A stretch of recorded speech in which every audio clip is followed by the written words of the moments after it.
The village knew Sara as the quiet girl, not because she had nothing to say, but because at 17 she had already learned to shrink herself into the smallest possible space. Her father often told her, "You're not good at anything practical." Whenever she made a tiny mistake, her relatives added, "Sara, she's too soft, she can't handle responsibility." Even her teachers, without meaning to, often overlooked her calling on louder, more confident students. At first, Sara tried. She volunteered to answer questions in class, but got laughed at when she stuttered. She applied to join the debate club, but her cousin told her, "You won't manage that pressure." She offered to help at home, only to be told she would just break something. Little by little, she stopped trying. It was easier to avoid failing than to hope and be disappointed again. What no one knew was that Sara loved drawing. She didn't draw confidently. It was always in the margins of old exercise books or on the back of receipts. Soft pencil lines, gentle curves, delicate shading.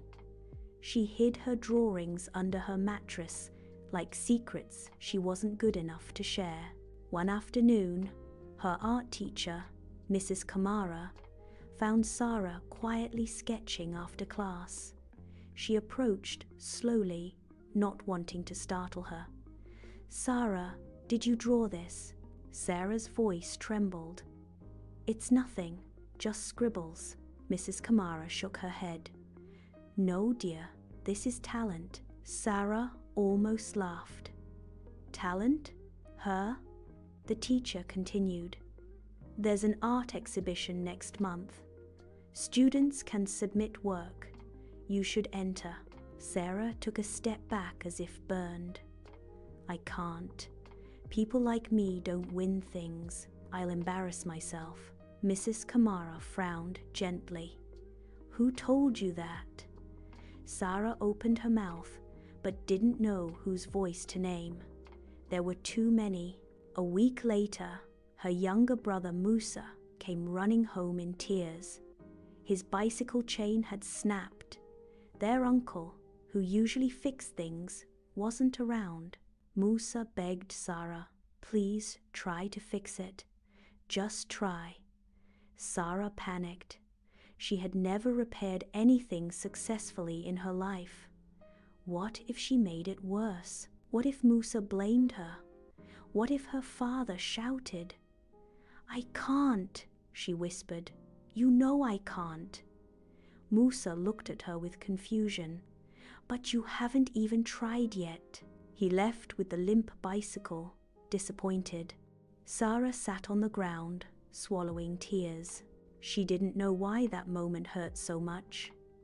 Maybe because for the first time, she saw herself through someone else's eyes. Not as helpless, but as someone who refused to even try. The next day in class, Mrs. Kamara told a story. When elephants are young, trainers tie them with a rope. The rope is too strong for them to break. They learn they are powerless. When they grow up strong enough to break the rope, they don't even try. They believe they're still trapped.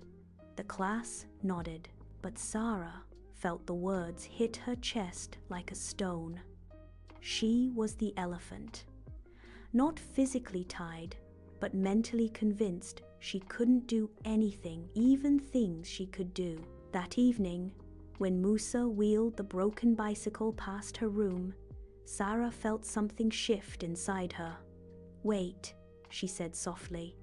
She sat on the ground with the bike. Her hands shook. It took an hour to figure out the chain. But she watched a few videos on Musa's old phone. Tried once, failed, tried again, and the chain snapped back into place. Musa gasped. You did it!" Sara blinked at the bike almost in disbelief. She didn't feel like a genius. She didn't feel powerful. She simply felt capable. A feeling she hadn't felt in years. The next morning, Sara walked into school with a drawing tucked under her arm. Her legs trembled. Her voice shook when she handed it to Mrs. Kamara. I want to enter," she whispered. Her teacher smiled as if she had been waiting for this moment. On the day of the exhibition, Sara stood in front of her frame drawing a quiet scene of a girl sitting beside an open gate. The symbolism wasn't lost on her. People stopped to stare. Some whispered, "Who drew this?" Others took photos. Sara didn't win first prize. She didn't need to. For the first time, she wasn't hiding. When her father saw the certificate she brought home honorable mention, he raised an eyebrow. "You drew this?" Sara nodded. "Yes, I can do things if I try." Her father didn't know what to say.